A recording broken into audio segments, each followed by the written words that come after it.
Education ही ऐसा एक रास्ता है, एक टूल है कौमों की ज़िंदगी में जिससे वो आगे निकल सकती हैं, तरक्की याफ्ता अक़वाम बन सकती हैं।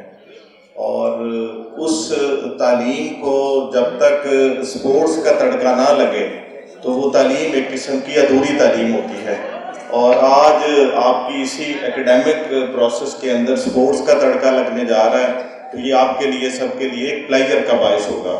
तकरीबन 20 डिफरेंट प्रोग्राम्स इस यूनिवर्सिटी में पढ़ाए जा रहे हैं और ये एक इमर्जिंग यूनिवर्सिटी है। इमर्जिंग इन दैट सेंस कि अभी इसका अपना कैंपस भी नहीं है, अभी ये ग्रो कर रही है।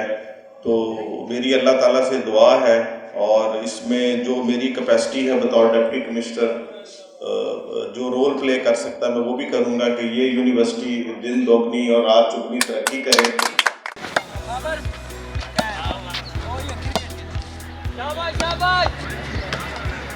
हार जाना, जीतना नहीं है थोड़ा सा।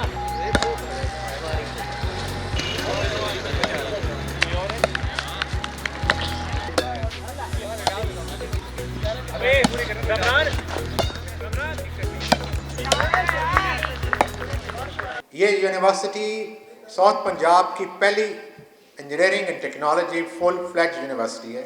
वैसे तो BZU में भी इंजीनियरिंग कॉलेज है या NFC एक इंस्टीट्यूट है, वो सेमी गवर्नमेंट है, लेकिन गवर्नमेंट पब्लिक सेक्टर की ये पहली साउथ पंजाब यूनिवर्सिटी है जिसका एनकैचमेंट एरिया आप कह लें, जिस हम बच्चों को सर्व करते हैं। मुल्तान तो है ही है, इसमें कबीरवाला, खानेवाल, लिया, बखर। इस वक्त हमारे पास जैसे आप जानते हैं 2 इंजीनियरिंग के प्रोग्राम हैं और एक्रीडेटेड हैं। पाकिस्तान इंजीनियरिंग काउंसिल उनको रिकग्नाइज करती है और बाकी जो टेक्नोलॉजी प्रोग्राम है उसको नेशनल टेक्नोलॉजी काउंसिल गवर्न करती है। और इंशाल्लाह इस तरह ये सिलसिला बढ़ता रहेगा और हमारे प्रोग्राम की तादाद जो इस वक्त 20 है, तलबा की तादाद जो इस वक्त 2000 है, बढ़ के एकदम फ़ौरन 5000 जाएगी पहले साल ही इंशाल्लाह।